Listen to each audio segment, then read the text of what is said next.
The pound buys $1.29 and €1.15. LBC weather, heavy rain clearing the southeast, then the rest of England, Wales and Scotland mostly dry and chilly. Frost and fog in places and staying damp further west, a low of -2. From Global's newsroom for LBC, I'm Holly Jones. This is LBC from Global, leading Britain's conversation. The Nigel Farage Show. Mr. Nigel Farage. Thank you, Donald. Good evening, everybody. Within the last hour, it's been confirmed we have the first death in the United Kingdom from coronavirus. This occurred in the Royal Berkshire Hospital in Reading. It was, we're told, an older patient with previous underlying medical conditions. And all of this just 3 days after Boris Johnson gives a press conference to say we're in the containment phase of the coronavirus crisis. We are already in stage 2. We're already in the delay phase, and England's Chief Medical Officer, Professor Chris Whitty, spoke on the delay phase this morning. I would say we've moved from a situation where we were mainly in contain with some delay built in to we're now basically mainly delay, but we're maintaining some of the elements. In the second stage. Mainly in the second stage at this point in time. So that's a very quick move, isn't it? He then went on to say they have to balance the economic disruption with the impact it would have on the virus. It is very easy to both choose a package of measures which is quite dramatic but has relatively little impact on the epidemic, and we're very keen to avoid that. So we're modelling out all the combinations we can because people's livelihoods do depend on this, and also timing. So there will be quite a long period between knowing that we've got an epidemic running at a reasonable rate and the actual peak. And what we're very keen to do is not intervene till the point we absolutely have to, so as to minimise the economic and social disruption on people, and then of course to stop it again as soon as we can afterwards. And so it's both the combination of what we need to do, and we might in later questions we might want to go into some of the details, things we could do, but also the timing. The timing is critical. Well, he's talking there about economic disruption, and of course flights are very much a part of that, and I have to say I've got some questions to ask about the government's policy on flights into this country from very high-risk areas. We also spoke earlier on, before we came on air, to Dr. Derek Gatherer, a virologist from Lancaster University, and this is what he had to say about the delay stage.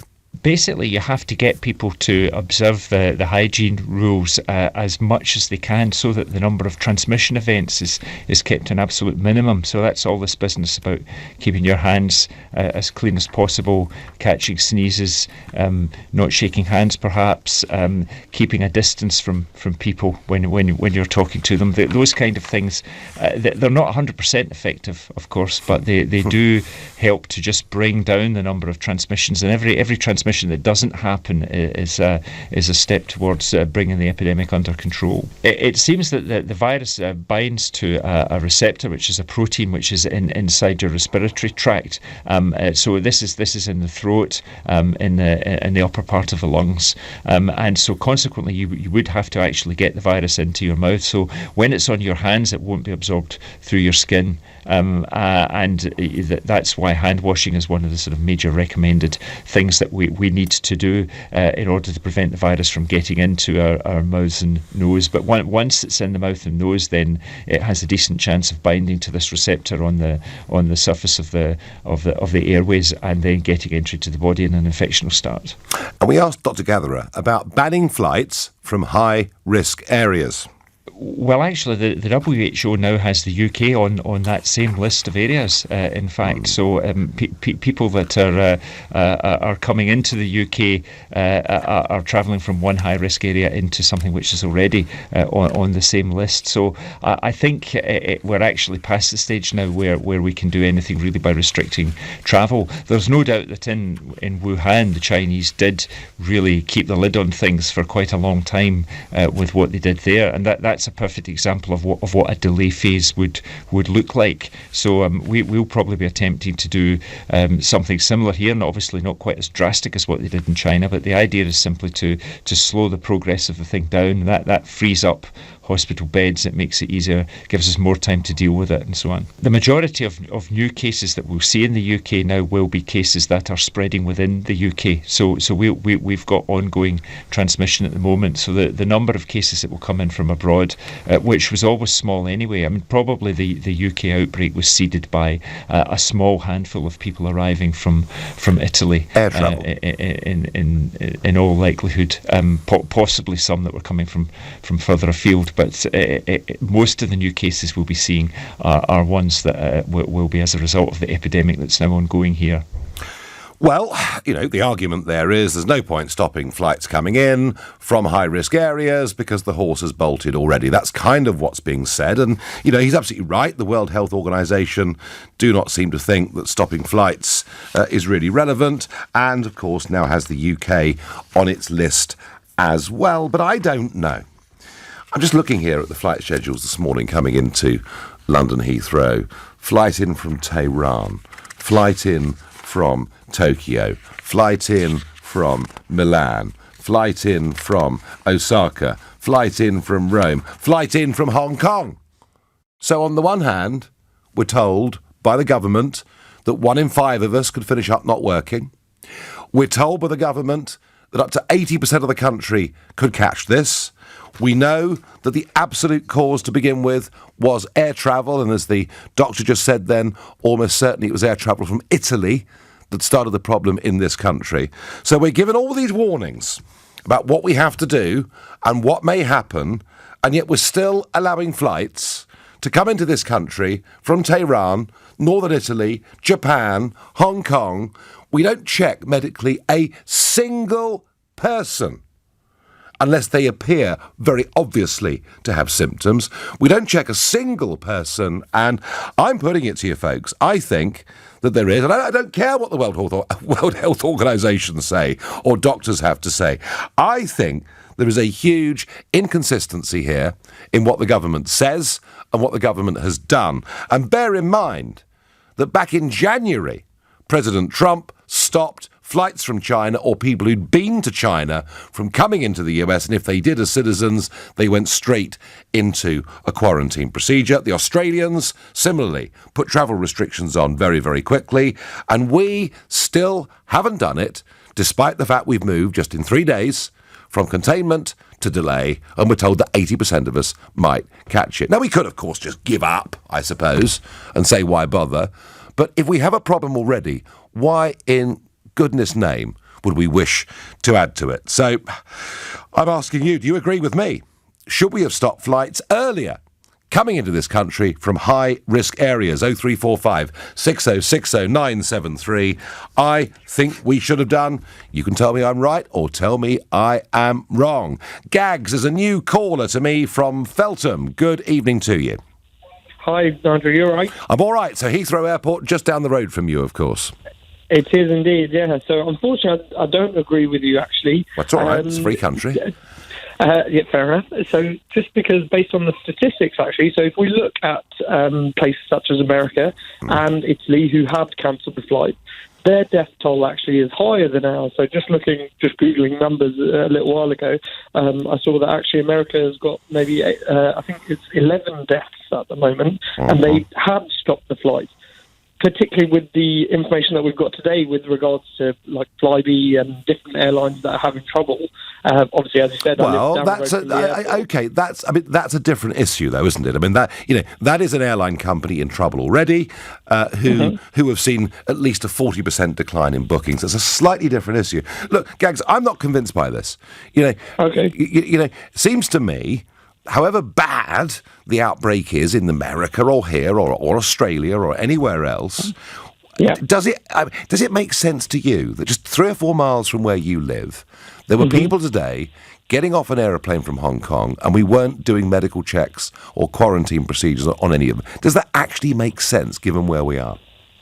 I think there are medical checks available, not straight off the flight, not the point. as you're saying. That's not the point.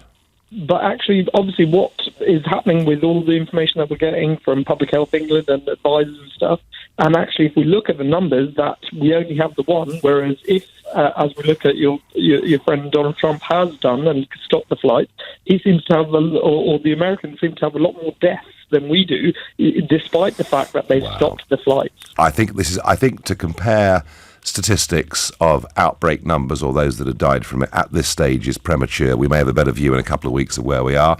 But all right, look, I'm not pretending my solution is perfect, but it does seem to me the government's approach is inconsistent. Thank you for your call.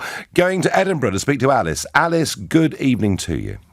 Good evening, Nigel. Welcome. So what do you think? Should we have stopped these flights?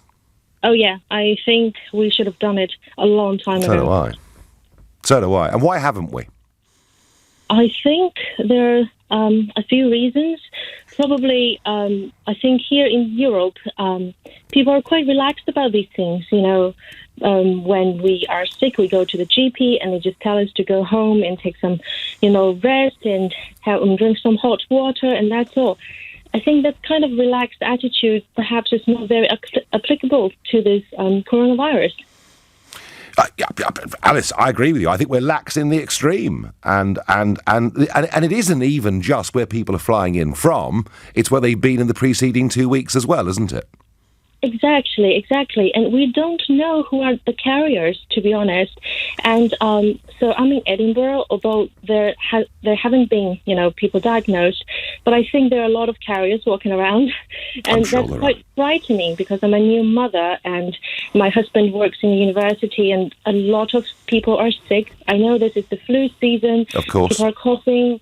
But I think we should just, really treat it much more seriously. Yep. Look what China did. A lot of financial cost, economic cost has to be sacrificed for the, quote unquote, greater good, in my opinion. For example, many things could be done on the internet, and people are wearing masks these days. I know there's been a lot of racial discrimination towards Asian people wearing masks, but this is different from, other situations. We're protecting ourselves. Which means Alice, the first duty of government is to protect its citizens. And I suggest when we discovered that there was this virus that was coming into the country through air travel, we should have acted a damn sight more quickly. And you're quite right. If that means there is an economic cost, well, do you know what? There's an economic cost anyway. Alice, thank you for your call. Mark in Sunderland says, yep, we should have stopped flights from China and other countries. Tony says, all incoming passengers to the UK should be screened pre-flight and post-flight upon arrival, temperatures, etc. Tony, I've said it all this week. I landed at 6 o'clock this morning on Sunday morning in Heathrow Airport. There was a mass of humanity coming in at that time, as just after the runways are open, coming from all over the world, and no checks, no tests of any kind at all. I think we're being, on the one hand, the government's saying it's going to be a disaster. 80% of you are going to get it, and on the other, but we're not actually going to bother to do very much about it. Just wash your hands and it'll all be fine. This is the Nigel Farage Show, LBC 6:15, time for the news headlines with Holly Jones. There's been the first death in the UK of a person who tested positive for coronavirus, an older patient with underlying health conditions. Regular Flybe customers have been given a lifeline by Loganair, the Scottish carriers taking over 16 routes formerly flown by the collapsed firm. A serving Metropolitan Police officer has been arrested on suspicion of being a member of a banned group linked to a right-wing terrorism. LBC weather, heavy rain clearing the southeast, then the rest of England, Wales and Scotland mostly dry and chilly. Frost and fog in places and staying damp further west, a low of -2. LBC Travel, I'm Dave Goff. It's very slow on the M25 clockwise to junction 27 for the M11 because of emergency repairs to a bridge and after there was an accident earlier on. There are queues on the M23 southbound from the M25 to junction 9 for Gatwick Airport because a car's broken down. In Leigh, the South Circular Road westbound stays closed after the Cliftons roundabout because of a burst water main. There are queues on the A3 both ways at the Hook junction. That's because of flooding. On the Underground, there's no service on the Northern Line between Finchley Centre and High Barnet because of an investigation. The Jubilee Line, that's suspended between Willesden Green and Wembley Park because of a signal failure. It means there are severe delays on the rest of the Jubilee Line, and there are also severe delays on the Docklands Light Railway between Lewisham and Bank. This is LBC. Early evening strolls, a run after work, Or if you're feeling particularly brave, perhaps even tea time on the terrace. There's plenty to look forward to once the clocks go forward, and driving a brand new Audi could be one of them. Visit an Audi centre by the 31st of March and you'll receive between £250 and £3,000 towards models right across the range. So it's not just daylight savings that's ahead. Audi ones are too. Audi. Vorsprung durch Technik. At participating Audi centres, savings against list price. Order and register between 21st of February and 31st of March. Not available on RS models. Exclusions apply. Visit audi.co.uk. LBC. Here's to the ones who make it look easy. The Lewis Hamiltons, the Rory McIlroys, the Virgil van Dijks. They make it look easy, and with Sky Q, we make watching them easy. Get all the sport you love, including the Masters, F1, and Premier League on Sky Sports, and UEFA Champions League and Premier League on BT Sports. Sky Q, all in one place. Easy. Content based on subscription. See sky.com for details. This is a message from the government and the NHS about how to protect yourself and others from coronavirus. Wash your hands more often than usual, for 20 seconds each time. Use soap and water or a hand sanitizer when you get home or arrive at work, when you blow your nose, sneeze or cough, and when you eat or handle food. For more information, go to nhs.uk/coronavirus. Protect yourself and others. The real reason Sleeping Beauty fell asleep was because it was taking so long for the palace to sell, and the handsome prince needed the proceeds to buy their new home with no time to dwell. I know who can help. Property Rescue. I'll contact them straight away. So he spoke to their friendly team who took care of every detail. They bought the palace direct with no legal fees to pay. Fast forward to living happily ever after. Visit propertyrescue.co.uk. Property Rescue. Fast forward to sold. I'm Captain Obvious, and every day people book trips on Hotels.com that you will later hate like. A hate like is when you like Becky's picture of another waterfall even though you kind of hate it because she's there and you're on the train next to a mouth breather. Don't hate like Becky's trip. Book your own with Hotels.com. Hotels.com. Be there, do that. Final call for passengers on flight BU372 to Berlin. The average time between a final call and boarding is 4 minutes and 53 seconds. An unofficial fact officially brought to you by Betfair Casino. Because when there's a chance... Perfect. There's always a chance. Make the most of any chance with 30 free spins. Betfair Casino. Play today. Free spins apply to new Betfair customers who have not played casino or arcade. Available on selected games. T's and C's at betfair.com. 18 plus. BeGambleAware.org. This is LBC, the Nigel Farage Show. Call 0345 6060 973. Text 84850. Tweet at LBC using the hashtag Farage on LBC. Before we get back to coronavirus and the spreading crisis around the world and the fact that I really think it's rather inconsistent of the government to tell us that most of us are going to get this, but they're not stopping flights coming in from very high-risk areas, a couple of pieces of European news. We've just finished the first 4 days of negotiations between the new UK team and Michel Barnier. And Barnier has said there are many serious divergences. Well, we kind of knew that, and that's where the negotiation starts. He then went on to say that the United Kingdom should respect the European Union's independence. But I was told by everybody it was just a loose association of sovereign states. Proof, if ever it was needed, that the EU is a nation, it is a country. I thought that was a very, very telling line. And a brilliant tweet put out by Mark Stone from Sky News, who said this today. Only a few years ago, most EU leaders scolded their fellow Hungarian leader Viktor Orban for building walls and firing gas at migrants attempting to break in. Today, rather than having spent 5 years coming together to solve the problem, they're backing Greece for doing exactly the same as Viktor Orban. And I do remember a very famous photograph of people trying to get into the European Union. I may have even put it on a poster once and been condemned for it. Now, everything has changed. Everything in politics in Europe has changed. Breaking news, Italian coronavirus deaths have now jumped to 148 as confirmed cases climb to 3,858. And California has declared a state of emergency after announcing its first coronavirus death, bringing the US total up to, as a caller said earlier, 11 people. Should the government have acted more quickly? Warren says, why don't cabin crews scan people mid-flight instead of flogging them cups of coffee? Well, OK, that's a thought. And Ollie from Basingstoke says, the trouble is, we're monitoring. You don't know where people have been before the flight they get on. Yeah, Ollie, that's what you need to do, proper screening. And that's why the Trump travel restriction was anybody that had been to China within the last couple of weeks, not just the flight they were on at that moment in time. Peter is a new caller from Barnet. Peter, good evening. Nigel, good evening. And before I answer your question, I'd like to thank you for everything you've done so far for Brexit and hope it goes our way. Well, that's very, very sweet of you, Peter, but isn't it funny? Politics never stands still, and we're now facing a global crisis that might dominate the next 6 months. Yes, and you do have to question the World Health Organization, which only a couple of days ago congratulated China on how well they did, even though they lied to the world and to everybody. And yes, I mean, we still have people coming in. Peter, they're globalists. The World Health Organization, they are globalists. And these are the kind of people that support free movement. So it's perhaps not surprising they're saying what they're saying, but these circumstances are different. They are, and we should be stopping everyone from coming in. And in fact, anybody that comes we should make them declare it.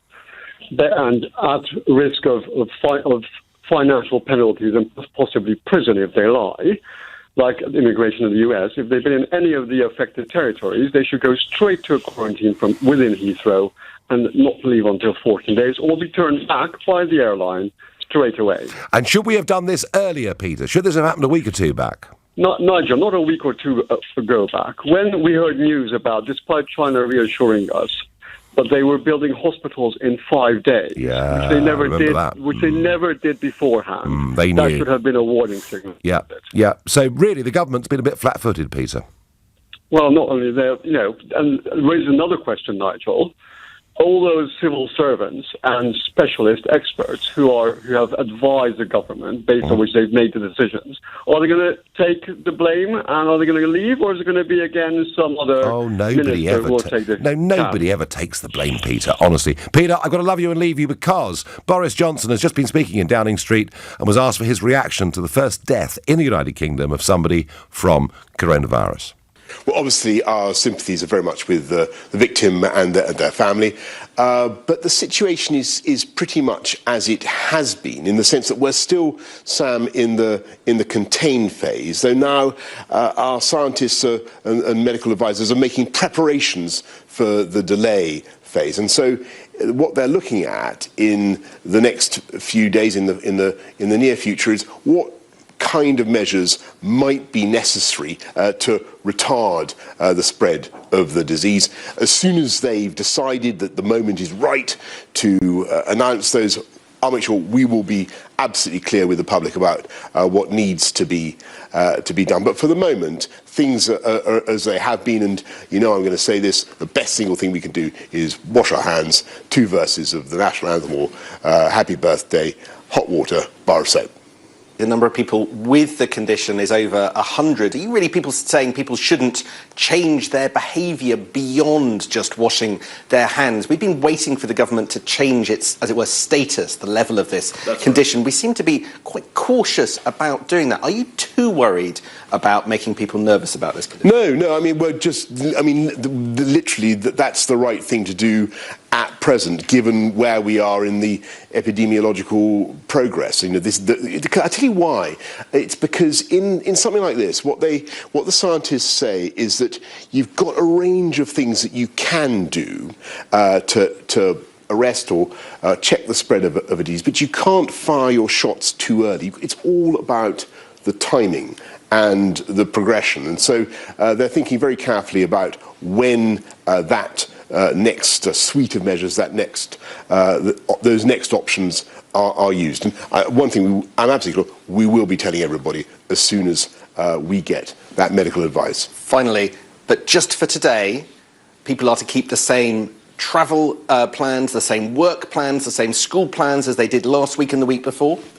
Obviously, there's been a change of advice on Italy, I believe, but basically were saying, wash your hands and business as usual. We're still in the contain phase.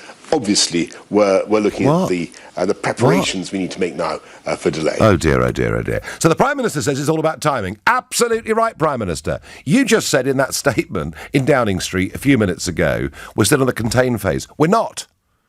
The government's chief medical officer says we've moved to the delay phase. Boris, I think, is just playing catch-up with this. We're not taking any lead at all, and that includes, in my opinion, air travel. Fiorella says to me on Facebook, I flew into Singapore, where everyone had their temperature taken before being allowed in. That's the very least we should have done. I agree with you. I'm going to Ipswich to speak to Leslie. Leslie, good evening to you. Good evening to you, Nigel. Welcome. How are you? Your new caller, welcome. I'm fine. Leslie, I've just listened to the Prime Minister, and he is behind the curve on this. Well, maybe a little bit in what he said in terms of we're not in containment anymore, but your question being, should we stop flights into the UK from high-risk areas? Yes. It would cause chaos, Nigel. I mean, just for a moment, let's consider what are high-risk areas. What do you consider to be a high-risk Northern area? Italy. Northern Italy, yes. Iran, China. Hong Kong and China. Stop. Why Hong Kong? Why is Hong Kong any riskier than Germany? Actually, statistically, it probably isn't. It isn't, exactly. But I'm certain that Leslie, I'm certain Northern Italy is. I'm certain Iran is. All right. Yes. I'm struck we've done nothing. I'm struck there are no health checks at Heathrow. I'm struck we're behind the curve and playing catch up. Leslie, let me say this to you. You say if we did this, it would cause chaos. I'll tell you what because it's not just passenger travel, it's air freight. Every single flight that comes into this country is carrying a huge amount of freight as well. There would be mass shortages of everything, including medication. If we start to say, right, we're not going to accept flights from any country that has more than 100 cases identified of COVID-19, we would have no flights from Singapore, America, Spain, Japan, France, Germany. I agree there should be screening from high-risk countries. There'll be more chaos, Leslie. There'll be more chaos if vast numbers of people catch this directly as a result of air travel, and we're now pretty certain that it's air travel from Italy that brought this problem to us. People have travelled from Italy. The majority of people do travel by air. But it isn't to say that it can't come into the country on ferries, on trains, on the Eurostar, from Paris, from Brussels. It's possible. You cannot shut your borders to contain an invisible virus. It's here. It's now here. There is communication between people. All right, so let's get flights. All right, Leslie, let's get flights to Wuhan going again, shall we? Why not? No, that's not what I'm saying. Well, it is. I agree with you. It is. That we should. No, that's not what I've said. I've said that you need to look specifically at where these high-risk areas are. And you've named Hong Kong as being one of those. And I think that's actually unfair. And I think that's scaremongering, Nigel.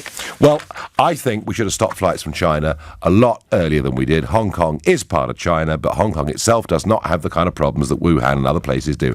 I accept that, Leslie, but my general point is we appear on the one hand to be telling everybody we're all going to get it, and on the other, doing almost nothing to try and stop the flow of spreaders coming into the country. And that's what annoys me. Your general point is valid, but I do feel that we need to be very careful that if we generalise, we're not then causing panic and scare that will prevent people from going about their normal business. All right, no, it's a fair point. I get it. Leslie, thank you. Argue with great passion. This is the Nigel Farage Show. It is now 6:30. Time for the news with Holly Jones. There's been the first death in the UK of a person who tested positive for coronavirus. The Royal Berkshire NHS Trust says it was an older patient who had underlying health conditions. The number of people diagnosed with COVID-19 here has now risen to at least 115. The government says it's urgently working with airlines to see if they can take on Flybe's key routes. Europe's biggest regional carrier collapsed into administration overnight, putting hundreds of jobs at risk. So far, Scottish airline Loganair has said it'll take on 16 of them. A police officer has been arrested on suspicion of being a member of a prescribed organisation linked to right-wing terrorism. The 21-year-old PC, who works on the front line for the Metropolitan Police, is being held in custody. LBC weather, heavy rain clearing the southeast, then the rest of England, Wales and Scotland, mostly dry and chilly. Frost and fog in places and staying damp further west, a low of -2.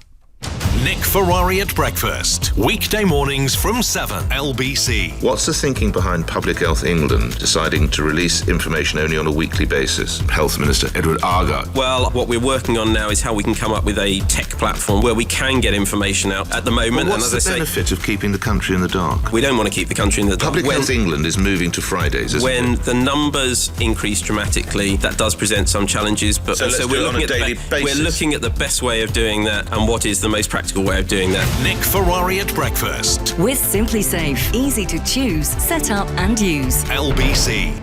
This is the sound of confidence being made in the British Army. Did you get that? Here, past the rain. Past the shouting. To that. Right there. The sound of a soldier unclipping from their first mountain abseil, now ready to overcome any obstacle. The sound of confidence that lasts a lifetime being made. Find where you belong. Search Army Jobs. Oh, hello there. My name's Worcester. Now, as a cat, I'm a bit of an expert when it comes to warmth. So imagine how cat-a-hoop I was to find out my humans had installed a new Worcester Bosch Green Star 8000 style boiler. Not only does it look perfect, it comes with a 12-year guarantee and has even been awarded a Which Best Buy. It really is the the cat's whiskers.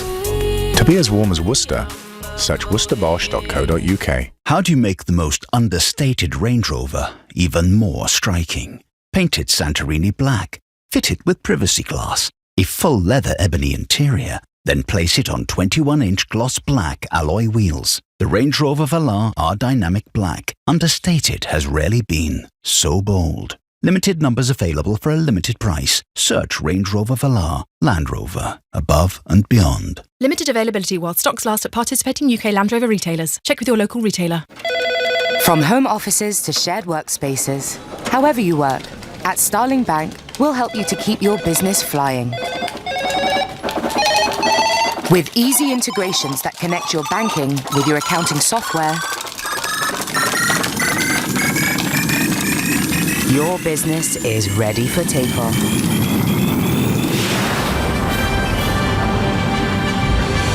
Starling Bank, helping business fly. Here's to the ones who make it look easy. The Lewis Hamiltons, the Rory McIlroys, the Virgil van Dijks. They make it look easy, and with Sky Q, we make watching them easy. Get all the sport you love, including the Masters, F1, and Premier League on Sky Sports, and UEFA Champions League and Premier League on BT Sports. Sky Q, all in one place. Easy. Content based on subscription. See sky.com for details. As a parent, you want to protect your kids. You know you can't keep them wrapped up in cotton wool forever, but there are some things that you can do, like keeping their vaccinations up to date. Some childhood diseases are on the rise again, like measles and whooping cough, and they can cause severe illness. Childhood vaccinations can help prevent them. So, are your child's vaccinations up to date? To find out more, search online for NHS vaccinations. Leading Britain's conversation. LBC, The Nigel Farage Show. We're discussing air travel, and I just think the government's not doing enough. We're still allowing aeroplanes in from high-risk areas. We're doing no health checks at all at the airport unless we see somebody's in obvious distress. And this, of course, on the day when we learnt this morning that Flybe has collapsed. Now, to be fair, the company was in some deep financial trouble already. But, you know, the last two nights, phone-ins, I've asked you about your business, what's happening to you, and we've had people ringing in who've lost their jobs, lost contracts, and this is 2,000 people at Flybe who've lost their jobs. And the consequences of this for airports like Southampton are pretty devastating. I would imagine, tourist-wise, places like Jersey and Guernsey will be extremely worried about this. And, of course, there's always a debate in these situations. Should the government step in? Now, up until now, pre-Brexit, the government really couldn't step in because of EU state aid rules. I think now it probably could step in, but if government pumps money in, is that really the answer? Or do we allow the market to sort it out? Is someone like Ryanair going to come in and make these flights work? And you know, my guess is, as somebody that's used Flybe quite a bit, flying down to Cornwall, Channel Islands, wherever I've been. I think if it's a well-run company, I think something will take its place. But I'm not happy with the government. I really do think that Boris Johnson clip we listened to a few minutes ago shows he still thinks we're in containment when we're not. We've moved on to the next stage, and we're playing catch-up. We should have done a lot more. Mosh says to me, everyone who comes into the UK should have medicals. Sarah makes the point that Scott Morrison has been very good on containing the virus. Scott Morrison is the Prime Minister of Australia, and they have acted very rapidly. Jackie can't believe these flights are still allowed.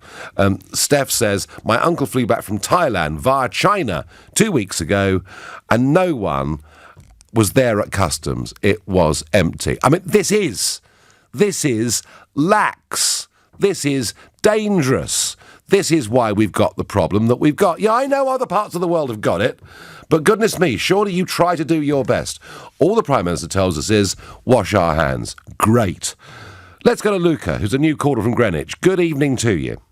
Hi, Nigel. Hi. Welcome. Sorry about my English, first place, but I'm talking about my personal situation. Yes. As an example. I'm due to leave on the 8th of March, on Sunday, because I've got a ski trip booked in northern Italy. Right. So, because of the government not advising against unnecessary travel to northern Italy, the travel company is still allowed to run ski holidays in that area. Mad, and they're not offering any refund or partial refund or amendment if you cancel. So you're going to lose your money. Yes. And then what's going to happen? People, instead of losing their money or they one holiday, we keep going there from England, from UK, coming back here with the virus and infecting everyone. So I don't see the government doing enough about it. It's a very, very good example you've just given. And tell me, have you tried to cancel your reservation? Yes. I keep calling everyone, the insurance, travel insurance, yes. The company. I don't know if I can name the company. I'd rather you didn't right now, to be honest with you. Okay, but I keep calling the company, and they keep saying to me that according to the government, it's still safe to travel to northern Italy, to fly there for holidays, yes. ski holidays, yes. ski trips. And so I'll be all right. I can fly there with my 1-year child, come back to London, and then let's see. Oh, by the way, the nursery employer, they said to me that if I go to northern Italy, I will be subject to quarantine. So when I'm back here, me and my family, we have to stay home for 14 days. Well, they wouldn't accept me at work, and they wouldn't accept my child. So you're just... What if I don't say anything to anyone? So Luca, my child will go back to the nursery. I'm coming back to work with a virus. No, don't do that. I'm going to spread... No. I'm going to cancel 100%. Yeah. Even if I'm going to lose my money, and the one holiday I had in 1 year. But I'm not crazy. I'm not going to take my child to Italy. But well, I tell you what, it's a very, very powerful phone call, Luca, and thank you for coming on and sharing that with us. Isn't that mad? We're completely mad. We're still encouraging people to go to northern Italy skiing. Does that make sense given where we are? I don't think it does. Does the Prime Minister know what he's doing? Is he actually in control? Let's listen to Chief Medical Officer Professor Chris Whitty talking about the fact we've moved on to the delay stage. I would say we've moved from a situation where we were mainly in contain with some delay built in to we're now basically mainly delay. Right. But we're maintaining some of the elements. Mainly in the second stage. Mainly in the second stage at this point in time. OK, and here's Boris Johnson 20 minutes ago. But the situation is pretty much as it has been, in the sense that we're still, Sam, in the contain phase. No, we're not. I mean, what is going on? What's happening? I mean, whether you agree or not with what Scott Morrison in Australia has done or Donald Trump in America has done, at least they seem to have some grip on what's going on. I really do think that is absolutely extraordinary that just half an hour ago, 20 minutes, half an hour ago, that's what the Prime Minister said. Quite astonishing. Maybe that's why we're not doing enough. Matt is a new caller from Streatham. Good evening, Matt. Hi, good evening. Nigel, nice to talk to you. Good to talk to you. I'm really, I disagree with many things, but at this one point, I totally agree with you. And to be honest, had you not had a negligent Prime Minister who lies through his teeth, would have been a situation we're at now at the moment. He's still telling people that, simply wash your hand and you'll be fine. I know. What is day by day spreading, and we'll be in a situation, that it will become an epidemic, and then the government will have no choice. Because the NHS, he said to us that the NHS is fully ready. 8 out of 150 doctors said they're not ready. I don't understand where they get this steps from. And, unless there's a hidden agenda for the elderly people really to die, I'm really worried about all the people in the healthcare. People in the healthcare, what would happen to them, especially they're the most vulnerable people? And look at...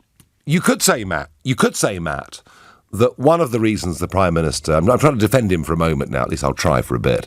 That one of the reasons for saying that the NHS can cope is he doesn't want to spread panic, Matt. Maybe that's what he's doing. Yes, okay, that's fine. He doesn't want to spread panic, but he should take the certain measurement in order to stop the spreading of this virus. In the school, nobody knows who has got it and who hasn't. And washing hands, it's not practical that you wash your hands every 15 minutes. So we should stop flights coming in from... Well, definitely, no doubt about it. Look at Australia. They have done incredibly well. And because 30% business interest to China, even that, they stop all the flights from mainland China, and they have contained really well. To be honest, it's becoming worrying. And the amount that the way is spreading at the moment, see every day how it's increasing. And government is saying that public health says they're going to give us a stats in every week. Then they're going to say every month because the thing is becoming too much and, it's going out of control. Matt, you used a word a minute or two back. You said you thought the Prime Minister was negligent. Do you stand by that word? Of course I do stand by that. He's incredibly negligent. Otherwise you'd have taken a measurement. We're moving from the containment. Matt, you've made your point. I've got to move on, but you've made your point and made it very, very forcibly indeed. Going to Paul, a new caller from Croydon. Paul, good evening. Yeah, good evening. I think this is... there's a lot of fake news going on about this virus. Right. In what sense? Sorry? In which way? Are we underplaying it, overplaying it? Well, it's creating a bit of fear in a virus that, when you look at the facts, it's no worse than flu. I'm not even a scientific person, so...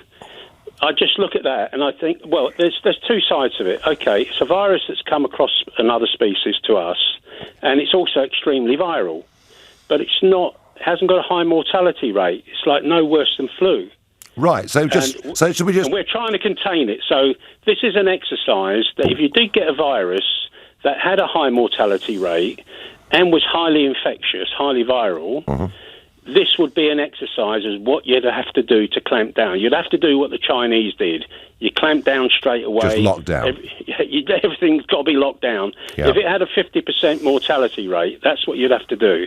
When Ebola happened, they locked down the whole country, didn't they? But that wasn't very viral. It was extremely high mortality rate, something like about 70%. It killed nearly everybody. But they locked it down. This thing's escaped into the general populace in most countries now. It's starting to spread. And Johnson's telling us, 80% of us will probably catch it. Yeah. But it's flu. All right, so should we not worry at all, Paul? If we're trying to carry on this scientific exercise of seeing if we can stop it in its tracks, then you carry on doing what you're doing. But the facts is that this is no worse than flu. It's got a 2% or less mortality rate. Flu is a lot... when we get flu, I'm not sure if I got my figures right, but, I'm old enough to have a flu jab. Sometimes it works, sometimes it doesn't. And Paul, Science has no cure for a virus. Thousands of people die of flu every year. That's right. And at the moment, in the main, your point is right. But, of course, there is fear of it mutating. There is fear of it getting worse. Paul, thank you for your point of view. And Paul saying it's just like flu, and yet it feels a little bit different somehow, doesn't it? This is Nigel Farage. It's 6:45. Time for the news headlines with Holly Jones. A patient who tested positive for coronavirus has died in Berkshire. The local NHS trust says they've been in and out of hospital with underlying health conditions. Loganair has announced it'll be taking over 16 routes formerly flown by Flybe, which went into administration last night. A police officer in London has been arrested on suspicion of being a member of a proscribed organisation linked to right-wing terrorism. LBC weather, heavy rain clearing the southeast and the rest of England, Wales and Scotland, mostly dry and chilly. Frost and fog in places and staying damp further west, a low of -2. LBC Travel, I'm Dave Goff. It's very slow on the M25 clockwise from junction 25 for Enfield to junction 27 for the M11 because of emergency repairs to a bridge and after there was an accident earlier on. They're accusing the M4 out of town from the M25 to junction 6 for Slough because the car's broken down. In Leigh, the South Circular Road westbound stays shut after the Cliftons roundabout because of a burst water main, so there are long delays. There are also long delays on the A3 in both directions at the Hook junction because of flooding. On the Tube, there's no service on the Northern Line between Finchley Central and High Barnet because of an investigation. There are also severe delays on the entire Jubilee line. On the Doctons Light Railway, there are severe delays between Lewisham and Bank, and London Overground have severe delays from Stratford to Richmond and Clapham Junction. Coming up at 7 on LBC, Ian Dale. Within the last hour and a half, it's been reported that the UK has had its first death due to coronavirus. The crisis is entering a new phase. We'll have the latest. Ian Dale on LBC.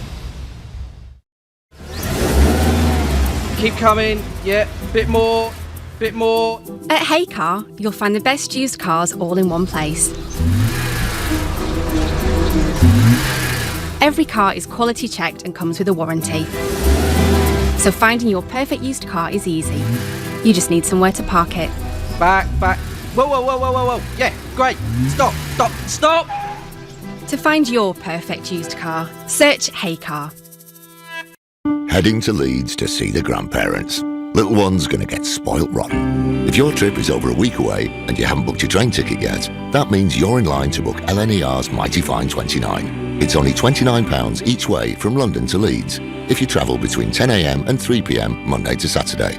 Nan, we're on our way. Book direct at lner.co.uk. £51,229 seats available up to a week before travel. Standard advance fares on direct trains, subject to availability. This is the sound of confidence being made in the British Army. Did you get that? Here, past the rain. Past the shouting. To that. Right there. The sound of a soldier unclipping from their first mountain abseil, now ready to overcome any obstacle. The sound of confidence that lasts a lifetime being made. Find where you belong. Search Army Jobs. So, you're a successful small business and just still growing. Things pretty much look after themselves now, don't they? And gotcha! Holiday pay reform? When does that come in again? Outsource your payroll to FMP. FMP will keep on top of all those complicated changes to tax codes and legislation so you can continue to grow without the gotchas. FMP. Fully managed payroll growing with your business. Search Trust FMP now. A change is coming. Millions of people across the UK are realising that if their broadband's out of contract, they could be out of pocket. So it's time to switch and save with Vodafone Superfast Broadband for £21.95 a month. Join the Great British Broadband Switch today. The future's exciting. Ready? Vodafone. 18-month contract subject to credit check. Superfast 1, 73% of customers receive sync speeds above 35 megabits per second. Source Ofcom fairer pricing. Price may change during your contract. See vodafone.co.uk/broadband. Standard. Stagnant. Same old, same old. That's not how you describe London. We're, well, different. London loves bright new ideas, embraces vibrant, evolving communities, and isn't afraid of standing out. We deserve an energy company that's as different as we are, one that's fair and affordable for all Londoners. London Power, a different kind of energy company. As a parent, you want to protect your kids. You know you can't keep them wrapped up in cotton wool forever, but there are some things that you can do, like keeping their vaccinations up to date. Some childhood diseases are on the rise again, like measles and whooping cough, and they can cause severe illness. Childhood vaccinations can help prevent them. So, are your child's vaccinations up to date? To find out more, search online for NHS vaccinations. The Nigel Farage Show on LBC. Is the government doing enough? Is it right that flights are still coming into London from Tehran, from northern Italy? As Anton says here, it's madness, isn't it? We're still letting people go on holiday skiing in northern Italy. We had that caller, Luca, earlier. He said, look, he'd like to cancel, but he can't get his money back, and he feels very, very trapped. Indeed, I feel a bit sorry for him. Now, John in Market Drayton thinks the government should build a hospital really quickly to deal with the COVID-19 cases, like the Chinese. After all, we're as good as them, aren't we? No, John, we're not. We can't build Crossrail, we can't build HS2, we can't build anything within a decent time frame without it going massively, massively over budget. Look, I really do think. All right, Cola from Basildon says, I don't agree with you, Nigel, on this. We need to have a data-based approach. I'll give you a data-based approach. We have this problem in this country because people came here on aeroplanes from northern Italy. All right, now I do get the point that there are ferries and there's Eurostar. I do understand these things, but clearly air travel, human air travel, is the biggest single risk. And the Australians have acted, and the Americans have acted, and we have done nothing other than say, just keep washing your hands. It'll all be absolutely fine. Ross is a new caller from Redditch. Ross, good evening. Good evening, Nigel. So, do you agree with me? We should have restricted air travel some time ago. I do agree with you. Now, the biggest issue we have here is that we have a disease which we're being told for weeks now that might not even have symptoms. So when we're bringing in loads and loads of different people through planes over to this country, from places like northern Italy, from Hong Kong, which you said the planes were still coming in, then we don't have any way to test all these people, and it's the least that we can do. We're literally just crossing our fingers at this point. And on the points that previous callers have made about this potentially being fear-mongering, I feel like we're walking into a different situation where we're taking the opposite side to it. The government aren't putting in enough measures to prevent this.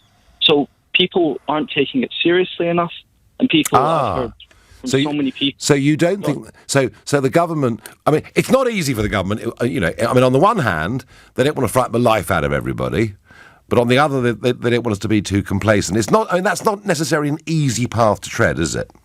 Well, of course it's not an easy path to tread, but I do feel that we are moving in a direction where lots and lots of people will end up spreading this because they're just not taking it seriously enough. The amount of people that I've spoken to that are talking about how, quote-unquote, just the flu and that it won't affect them that much aren't thinking about the bigger picture.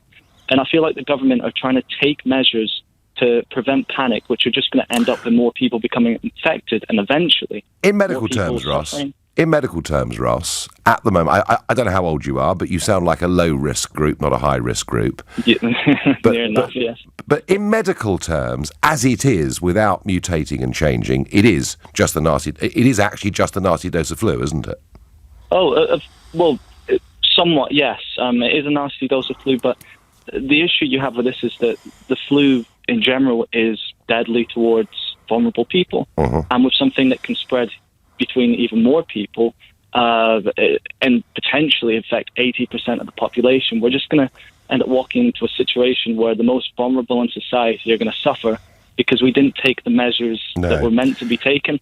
And on the point with the Chinese prevention and how they've apparently managed to contain it, I would say not to believe this at all either. I would say the praise that's been given to the Chinese government for the containment is, well, I just don't trust it. No, and I have to say, they don't appear to be very much in charge. Ross, stay with me. I'm just going to read this out and get your reaction to it. The NHS is now advising anyone who's returned to the UK from Italy and developed symptoms of the coronavirus over the next 14 days to self-isolate and call NHS 111.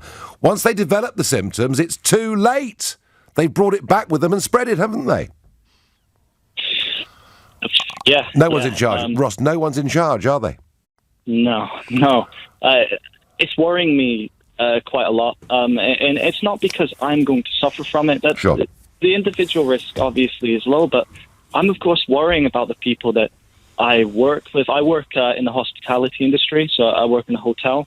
So I'm at one of the biggest risks in terms of people coming in. And I work with people who are older. I interact with guests all the time who are in this higher risk category. Now, it's worrying me because while all these protective measures are coming in and, for example, the hotels are getting hand sanitizer and stuff such as that, I just don't think that people are taking it seriously enough. Okay, Ross, you've made the point and made it very, very clearly, and thank you.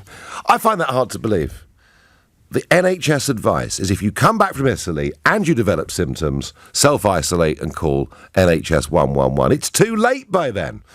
Let's go to Dartford and speak to Martin. Martin, good evening. Hi, Nigel. I actually went to Italy on Friday and came back Saturday. Right.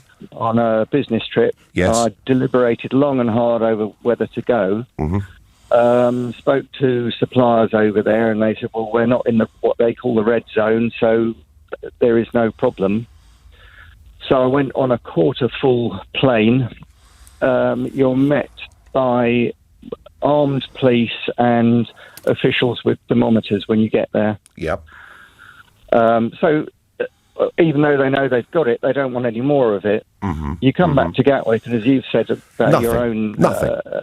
With Heathrow, there's nothing. Yep. Nothing about washing your hands either. But it seems a bit... Boris keeps going on about contain and delay. No one's saying anything about prevent. No, Martin, I think we should have stopped flights from high-risk cities some time ago. I think we should be checking people. I think we've been very, very remiss. I really do. Well, I think we should be screening. It's a little bit like saying, well, we're going to get burgled, so we might as well just leave the keys in the front door. But I don't think air travel is the only problem. I mean, I deal a lot with Italy. I'll have a lorry load of stuff arriving next week, which will have come from Turin in a truck with a driver who will probably not have washed his hands very often. He'll have been on the road 3 days and he'll turn up at my place. Yeah, no, I get it. Martin, thank you. I get it. Now, look, so today's the day, as I say, 3 days on for the press conference, when the Chief Medical Officer, Professor Chris Whitty, told us things have moved on. Let's listen to him one more time. I would say we've moved from a situation where we were mainly in contain with some delay built in to we're now basically mainly delay, but we're maintaining some of the elements. So we're mainly in the second stage? Mainly in the second stage at this point in time. OK, we're mainly now in the second stage at this point in time. That is the Chief Medical Officer. But to reassure the nation, within the last hour, here is the Prime Minister, Boris Johnson. But the situation is pretty much as it has been, in the sense that we're still, Sam, in the contained phase. Oh dear. Who is in charge? Clearly, absolutely nobody. The Prime Minister does not appear to know where we are. I will be back with you on Sunday morning at 10 o'clock. But now, it's Ian Dale. Nigel, thank you very much. Well, we will obviously be talking about the coronavirus at 8 o'clock. We're going to be taking your calls asking, are you happy with the government's handling of this crisis so far? We're also, during the news hour, in fact, towards the end of it, going to be talking to Kate Fore, former Deputy Chief of Staff to David Cameron. She's written a book called The Gatekeeper, because she was effectively Cameron's gatekeeper. Absolutely fascinating account of Cameron's time in office. And then at 9 o'clock, we're going to be covering the Flybe collapse. I'm wondering how many people have been affected by that. Maybe you have and want to give us a call.